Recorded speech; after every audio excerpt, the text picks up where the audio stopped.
안녕하세요. 대한민국의 30대 여성입니다. 따뜻한 봄을 만끽하고 있어요. 얼마 전 내린 봄비가 반가워서 남편과 함께 하루 종일 나가서 빗소리를 들으며 카페에서 커피를 마셨던 기억이 있는데요.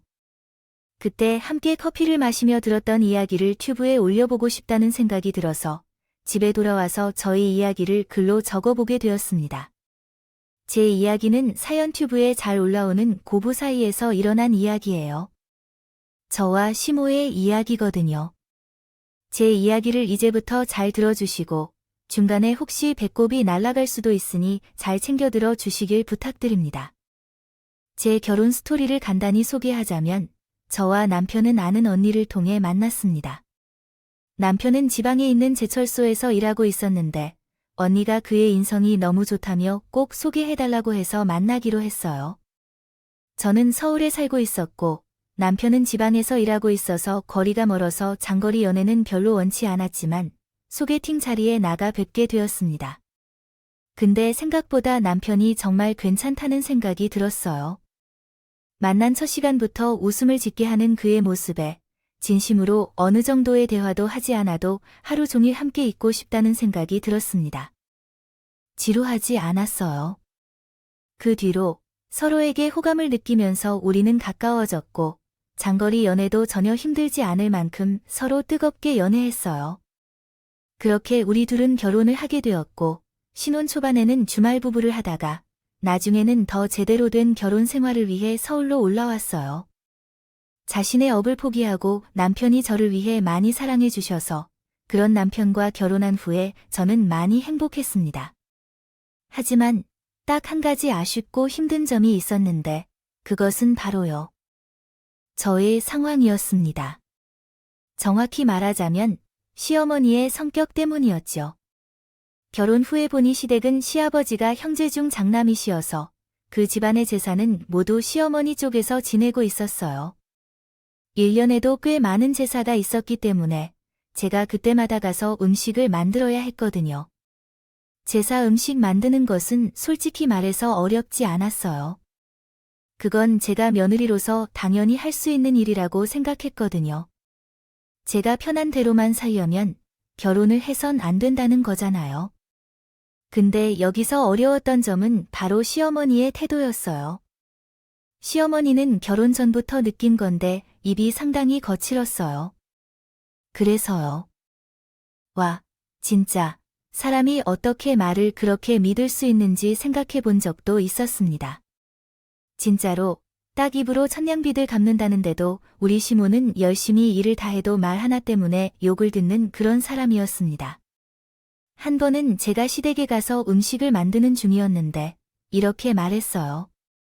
예, 이게 뭐니? 이게 고기를 갖다가 아무런 섬유 세 줄로 만들어 놓으면 어떻게 하기야 해요. 어쨌든 쓸모가 없다.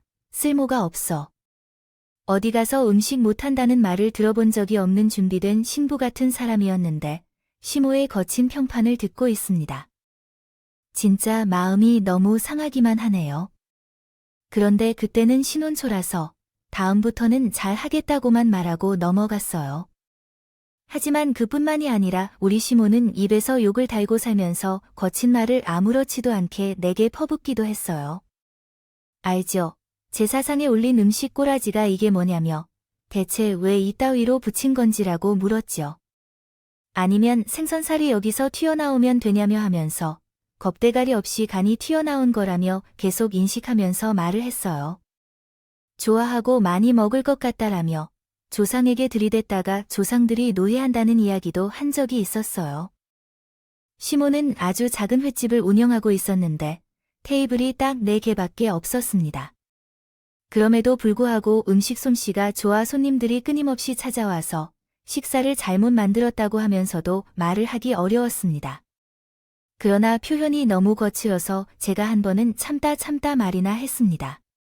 어머니, 제가 잘못했다는 건 알겠는데 말을 조금만 부드럽게 해주시면 안 될까요?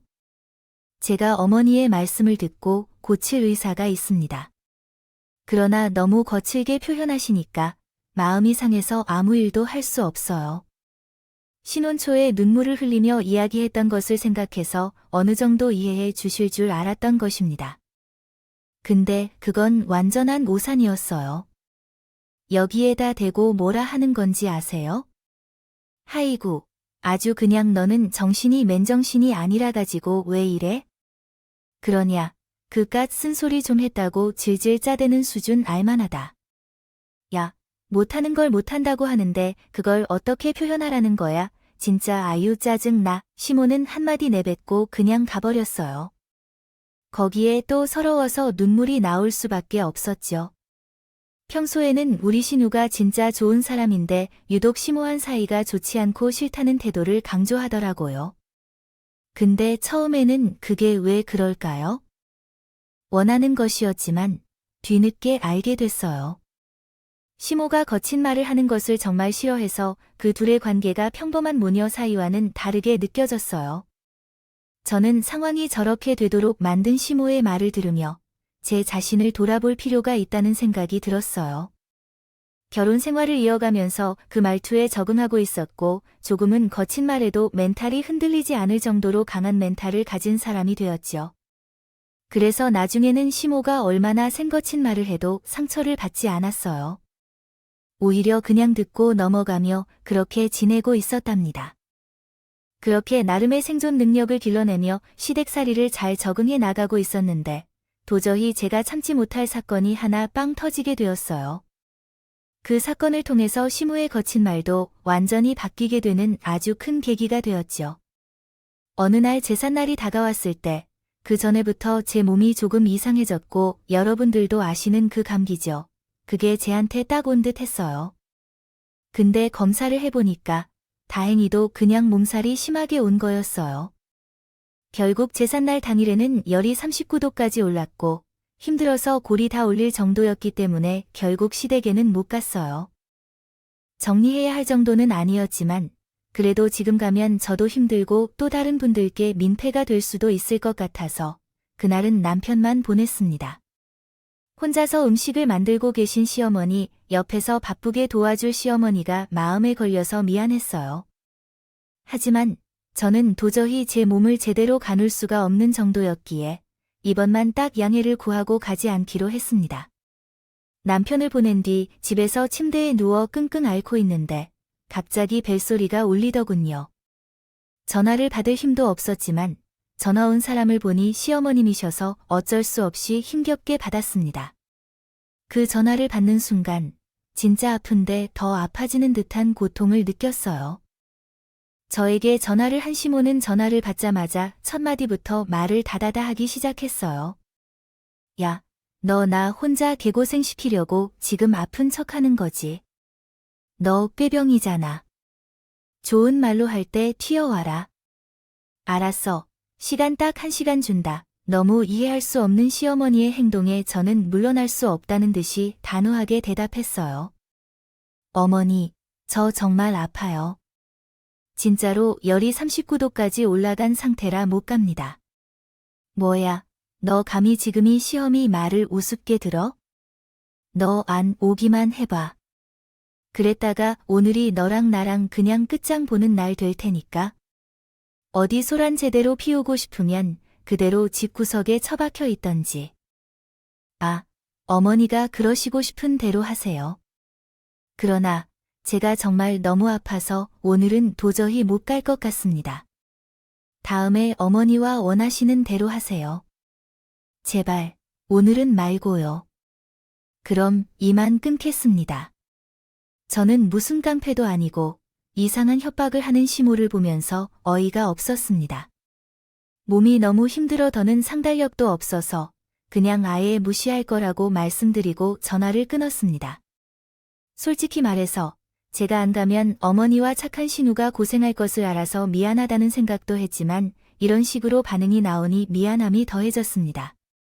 어디 나 없이도 잘 해낼 수 있도록 고생해보라는 생각이 들었습니다.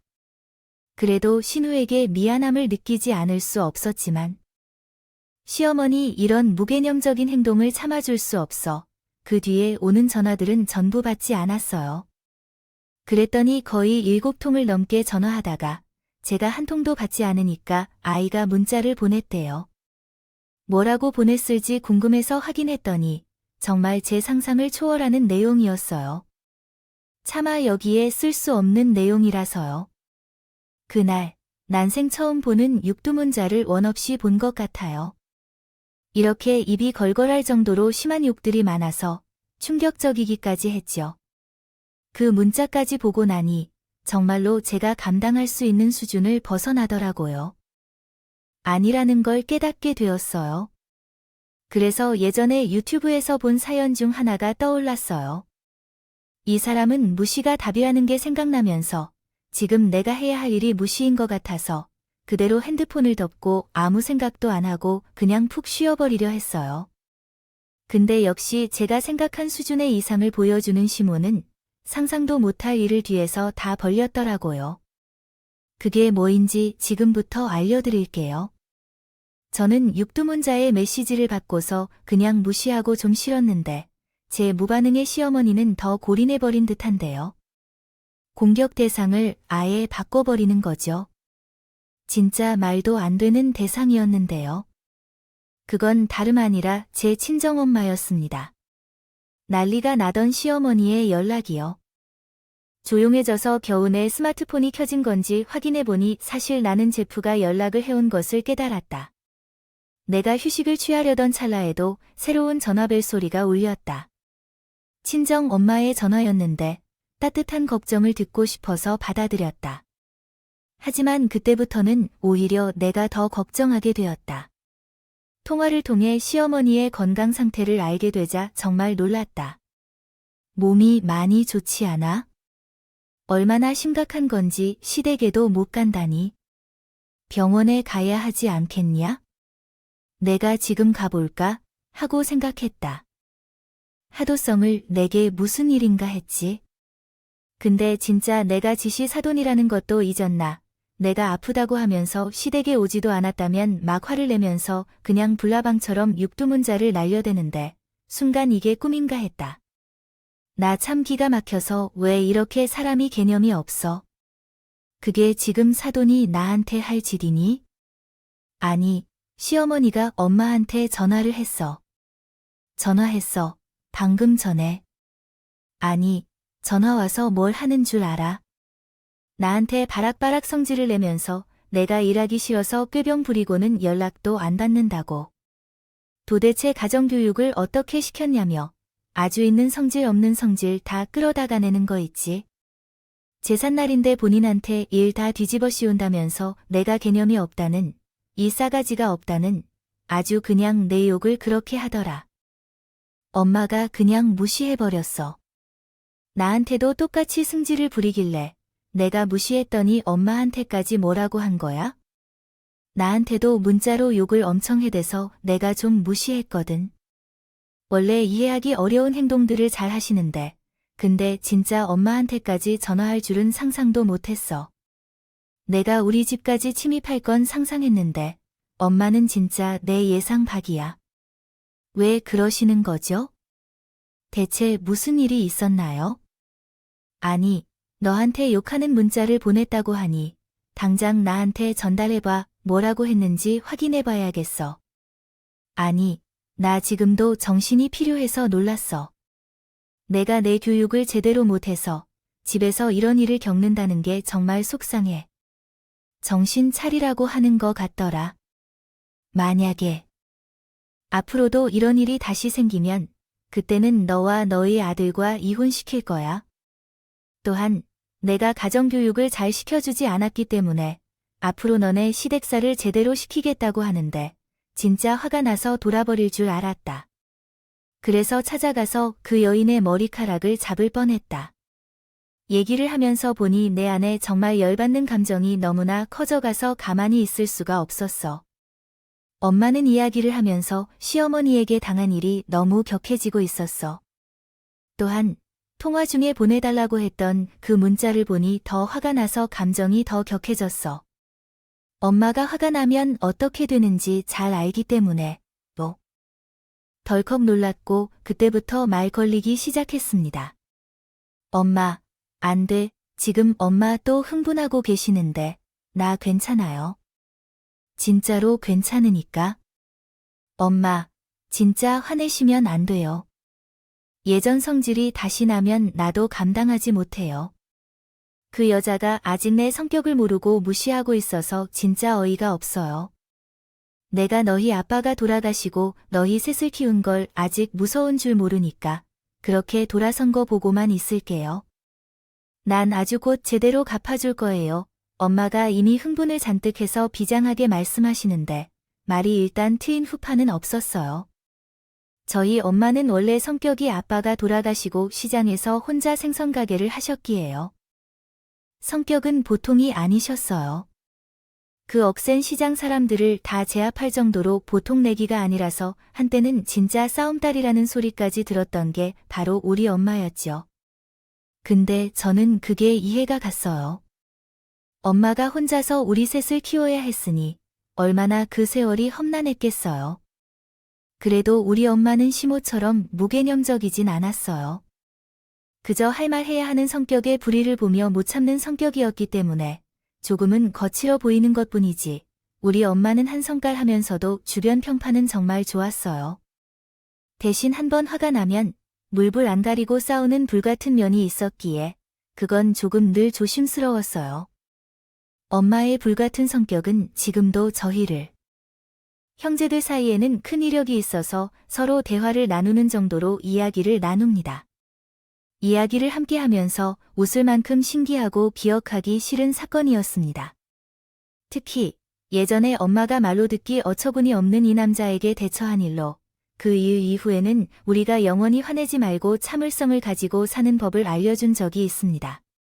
그래서 엄마가 다시 그런 돌발 행동을 할까봐 걱정이 됩니다. 그 이유는 예전 시장에서 엄마를 괴롭히던 남자가 있었고 엄마가 그 남자에게 치유적인 가르침을 줬던 사건이 있었기 때문입니다. 이것이 우리 세 형제가 아직도 이야기하는 사건 중 하나입니다. 당시의 이야기를 좀 나눠보자면 내가 엄마와 함께 있다가 가게에 있는데 그는 사업을 하고 있었어요. 어느 아저씨가 와서 엄마에게 들이달았는데 저만 온 날만 그런 게 아니라 이전부터 계속 그러던 것 같더라고요. 어이, 아줌마. 오늘 장사 접고 나랑 데이트 가는 거 어때? 나는 오늘 하루 일당 5만 원을 줄 테니까 나랑 놀자. 내가 잘 챙겨줄게 하며 말했어요. 술에 취한 채 며칠 전에 와서 엄마를 건드리려는데 갑자기 그는 엄마를 끌어안으려 했었죠. 이에 제가 놀라고 있을 때 엄마는 엄청난 돌발 행동을 하셨습니다. 그게 바로 엄마가 그 남자의 고등어로 날린 싸대기의 사건이었죠. 진심으로 철썩하는 소리가 들렸고 그 생선은 완전히 끊어져서 내려갔을 정도로 싸대기를 날렸는데 그 소리가 크게 울려서 귀가 울리는 정도였어요.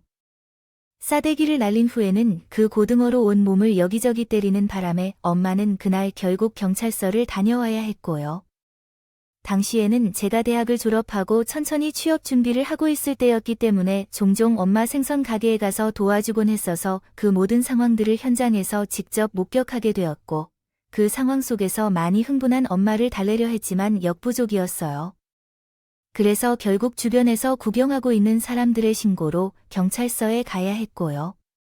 물론 무기로 때리진 않았기에 큰 상해를 입은 것도 아니었고 그 아저씨 부인이 와서 오히려 저희 엄마에게 미안하다고 사과까지 해서 경찰에서 노연하게 되었지만 그때 우리 삼남매가 얼마나 놀랬는지 몰라요. 하지만 엄마의 에피소드는 여기서 끝이 아닙니다. 엄마의 웃지 못할 에피소드가 또 하나 있어요. 어느 날 시장에서 우리 엄마 가게를 다른 가게 사장이 남의 손님들에게 계속 험담했대요. 그 사장은 그 시장에 비교적 늦게 온 사람이었는데 엄마가 왜 그 사람한테 마음에 안 들었는지는 몰라도 계속해서 우리 엄마와 가게를 비난했더라고요. 그 험담에는 거짓말도 많이 섞여 있었어요. 생선이 신선하지 않다는 등, 어디서 싸게 구매하여서 물가를 부풀려 손님들에게 속이는 등 위생적이지 않은 이유로 우리 어머니가 생선을 섭취하면 탈이 난다는 등의 전혀 어처구니 없는 이야기들을 우리 어머니 단골 손님들께까지 전해왔었습니다. 처음에는 사실이 아니라고 생각하여 무시해 들었지만 그런 행동이 점점 지나치게 되자 그 가게 주인은 우리 어머니를 조롱하며 우습게 대해 다가오기 시작했습니다. 마침내는 가게까지 찾아와서 우리 어머니를 조롱하고 그 자리에서 욕을 풀으려고 했다고 합니다. 이 사건은 우리 막내 동생이 직접 목격한 것이었습니다. 어느 날 막내가 어머니의 가게에서 도움을 주던 중 한 여성이 어머니의 가게 앞으로 와서 생선을 보고 있는 손님들에게 이렇게 이야기를 했습니다. 말도 안 돼요. 어머, 지금 그거 사시려고 하는 건가요? 아니요, 생선이에요. 빛깔을 보니까 그게 잡은 지 한참 됐는 것 같은데 그거 먹고 배탈 나면 어떻게 해야 되는 거죠? 조심하세요. 여기 사장님이 아주 눈속임을 잘해서 안 좋은 물건을 좋은 척하고 잘 파니까. 제 남동생은 본인과 엄마가 앞에 있는데도 버젓이 그런 말을 하는 것을 보면서 이게 무슨 상황인지 이해도 안 가요 하더군요. 엄마는 거기에 대고 이 아줌마가 또 와서 이러네. 야, 여편네야. 내가 할 일 없으면 너네 가게 한 번 더 돌아보라고 했지. 오늘 새벽부터 나가서 다 싱싱한 걸로 때운 것인데 무슨 소리야? 그리고 이렇게 해야죠. 살이 올라가 있고 이렇게 신선한 게 어디 있나요? 생선의 색깔 이야기를 하는 것 같은데 볼 줄도 모르는 사람이라 다음이 들릴 수가 없어요. 손님, 보셨나요? 괜히 저 아줌마를 건드린 것 같아서 성질을 부리는 거 어머나 무서워요. 남동생은 엄마가 화를 내도 꾸짖어도 끝도 없이 논란을 일으키는 그 여자를 보며 자신도 화가 나서 잠시 돌아서며 그 아줌마에게 한마디 했다고 해요. 이봐요, 아줌마. 남의 가게에 와서 왜 그런 행동을 하시는 거예요? 우리 엄마만큼 정직하게 물건을 파는 사람은 없어요. 주변 사장님들이나 손님들 모두 아셔요. 왜 이러시는 거죠? 우리 엄마에게 곧장 사과해야 돼요. 남동생은 그 아줌마에게 바로 사과하라고 했지만 그 아줌마의 반응이요. 절제가 되어 있지 않았습니다. 함부로 말이 났고 다투고 이기적인 면을 보였다 계시다는 겁니다. 억센 힘이 있었기 때문에 냉동 생선을 토막내는 그 힘을 이용해서 그 여자를 엎어버린 것 같았어요. 그 여자는 흥분하여 사람을 죽인다고 소리치며 경찰에 신고했고 결과적으로 엄마는 다시 경찰서를 방문해야 했어요. 그때 저와 큰 오빠는 너무 놀랐기 때문에 앞으로는 엄마를 평화롭게 놓아주고 신중하게 사는 것을 당부했어요. 엄마도 우리가 경찰서에 2번 방문한 것을 보며 불안해했던 것을 느끼실 것이고 그날부터 조금씩 성질을 다스리시면서 사시게 되었어요. 그리고 만약 다시 한번 경찰서를 방문해야 할 상황이 오면 그때는 가게의 이미지에도 영향을 줄 수 있는 일이기 때문에 주의하셔야 합니다. 타격이 있을 것이라고 생각하셨습니까? 다행히도 무난하게 잘 지내셨어요. 물론 그 이후로는 엄마를 괴롭히는 진술이나 사건들이 더 이상 없었기 때문에 평범하게 잘 지내실 수 있었고요.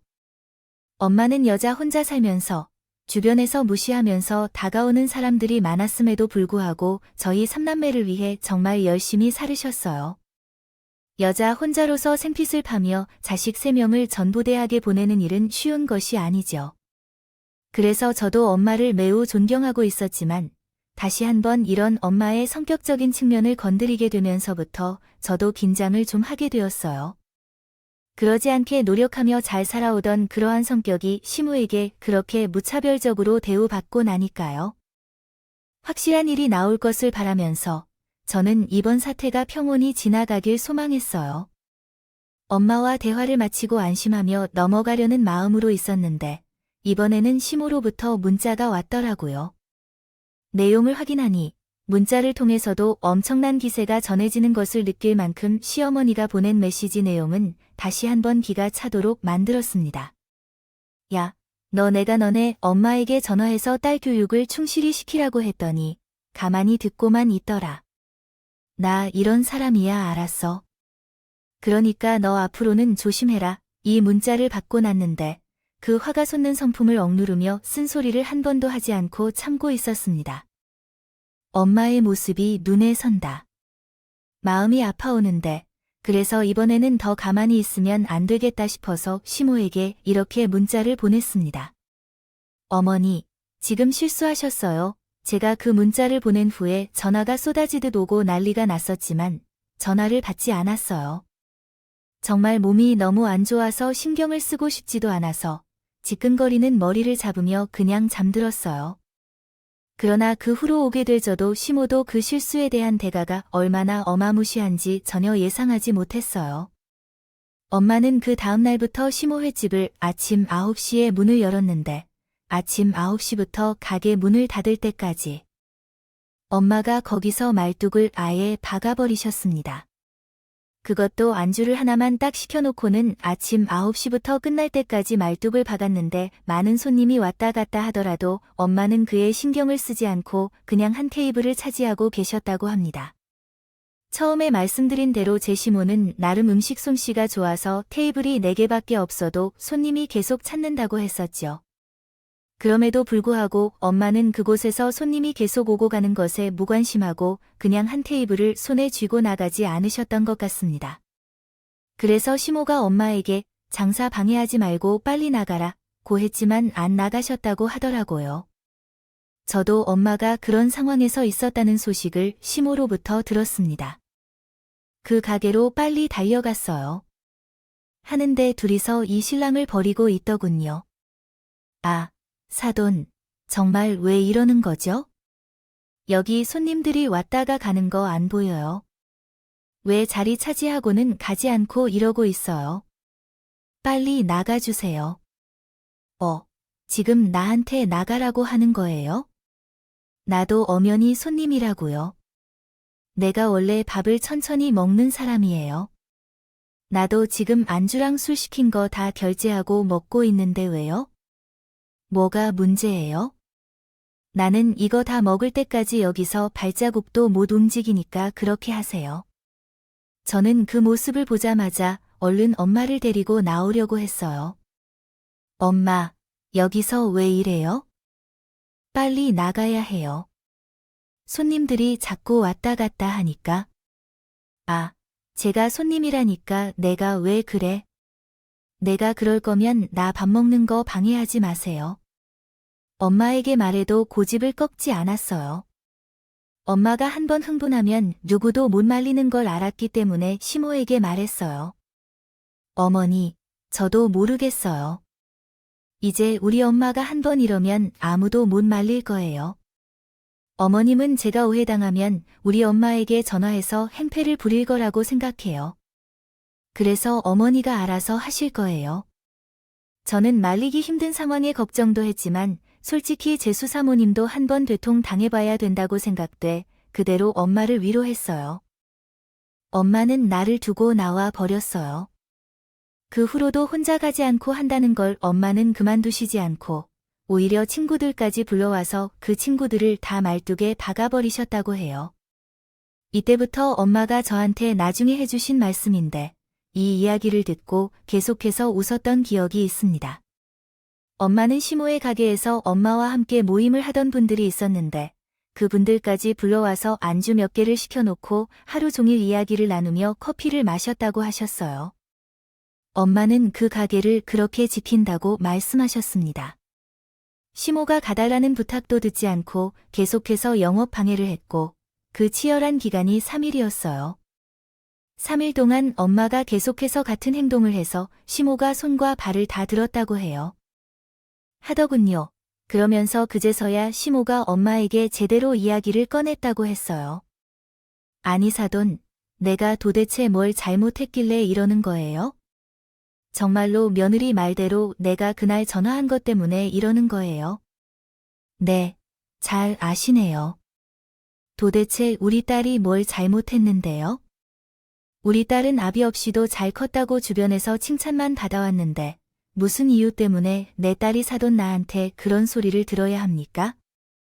지금까지도 내 속 한 번도 속이지 않은 애한테 가정교육을 못했다는 이런 얘기를 도대체 왜 들어야 하냐고요? 애가 열이 39도까지 올라갈 정도면 얼마나 아파했을지 생각 안 해보셨어요? 왜 그걸 꾀꾀병이라고 생각하십니까? 내가 내 딸에게 사돈이 보낸 용서하는 문자를 모두 받아두었어요. 어디서 가져오셔야 하는데 그걸 여기 가게에 붙여두고 보시겠습니까? 알겠습니다. 미안해요. 그럼 어떻게 해야 해요? 사과해야 하나요? 네, 제대로 진심으로 사과하세요. 저를 납득시킬 수 있는 정도로 사과해야 합니다. 알겠습니다. 죄송합니다. 제가 정말 큰 실수를 저질렀어요. 그러니 제발 가주세요. 손님들이 다 끊기게 될 수 있어요. 사돈 덕분에 얼마나 손해를 본 건지 알아요? 지금 이러면 너무 심하잖아요. 이제부터 저에게 소리치시다니요? 와, 이런 내용은 이해하기 어렵습니다. 제대로 정리해보겠습니다. 어디서 시작해야 할지 막막하네요. 여기서부터 짐을 싸서 제대로 말뚝을 박아야 할까요? 아마 제가 사과해야 할 사람은 더 있다고 생각합니다.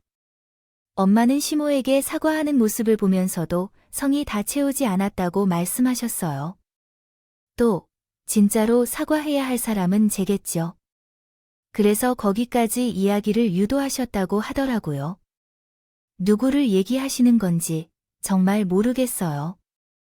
처음에는 제게는 생각이 안 났을 것 같아요. 그때 엄마의 어이없는 행동을 듣고 깜짝 놀라버렸어요. 엄마는 놀랍게도 손톱까지 관리하셨다고 하더라고요. 물론 그것이 어떤 상황이었는지는 알 수 없지만요. 손톱을 깎는 것까지는 하지 않았지만 빨간 매니큐어를 바르고 계셨다고 했어요. 손과 발을 모두 내풀고 천천히 매니큐어를 발라주고 있었는데 그때 시모가 엄마를 말리고 계셨지만 엄마는 끝까지 하나하나 정성스럽게 발라주었다고 하더라고요.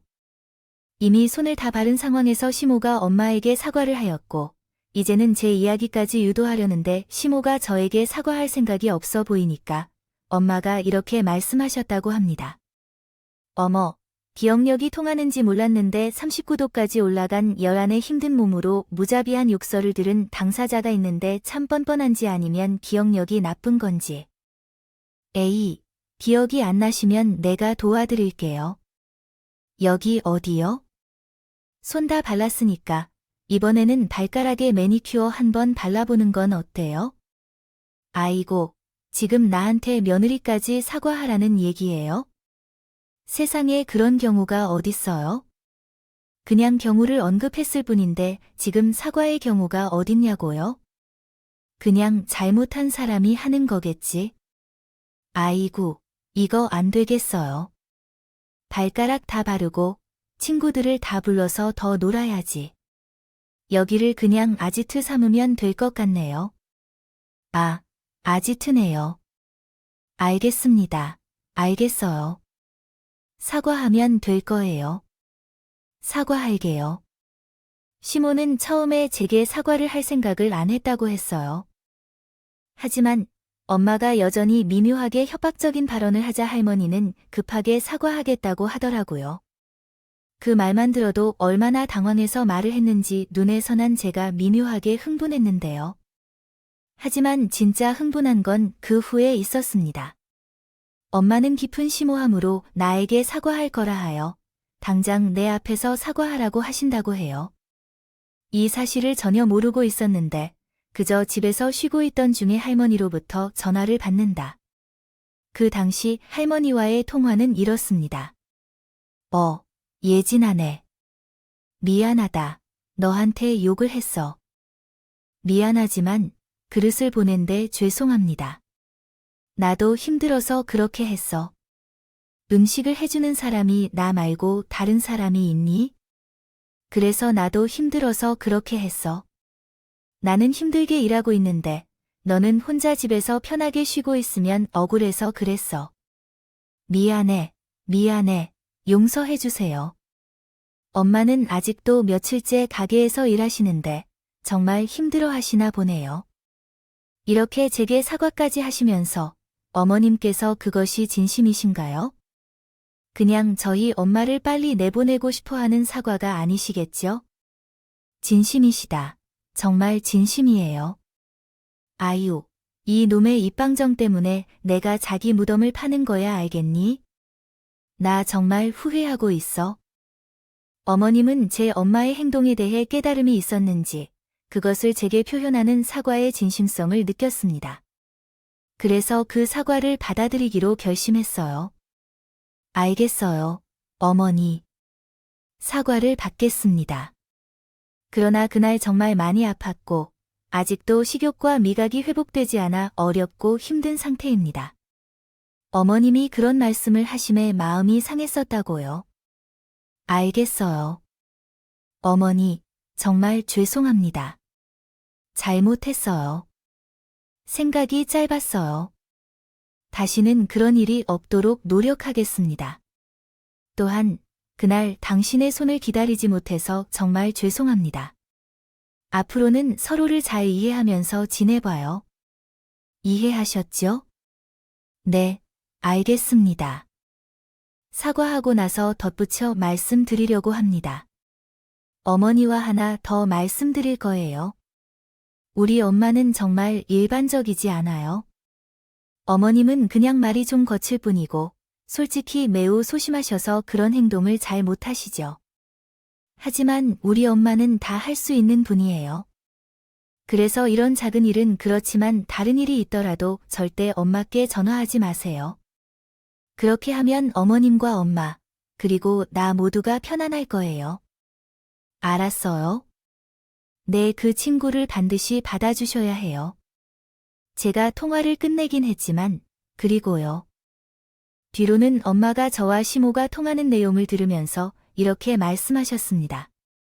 사돈이 한 번 더 우리 딸을 괴롭히거나 욕한다면, 시작하는 욕 한 번만 더 하면, 저는 1년 동안 계속 올 줄 알아요. 사돈도 이해하시죠?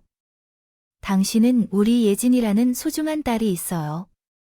그러니까 저희 딸을 또 한 번 울리게 하면 제가 가만히 있지 않을 거예요. 이러면서 잘 먹고 가는 중에 원래 나온 음식값은 소주 한 병에 안주 하나 해서 총 27,000원이었는데 딱 3만 원을 테이블에 올려놓으셨다가 말씀하셨습니다.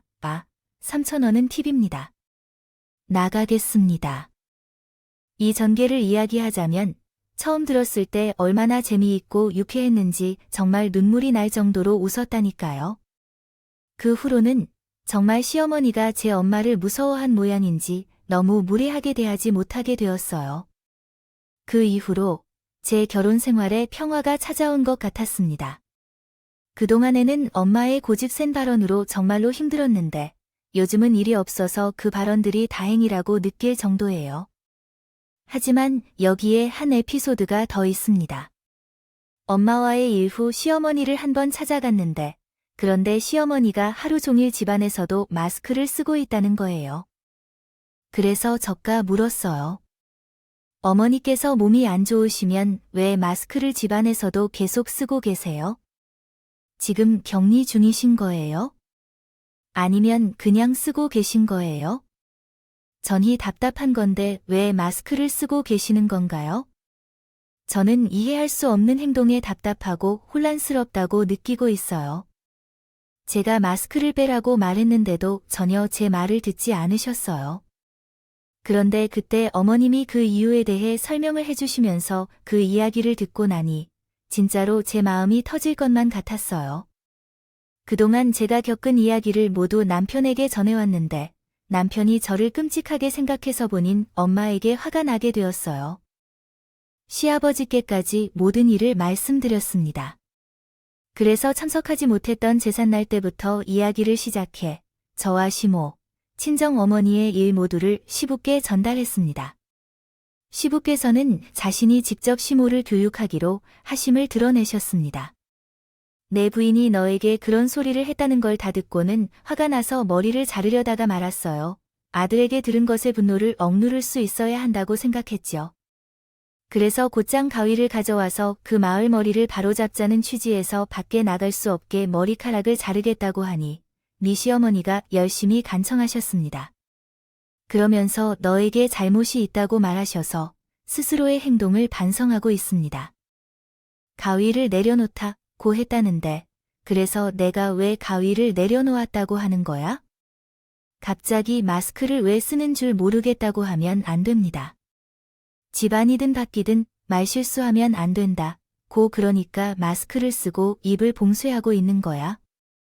내 마누라니까 엉뚱하고 엉뚱해.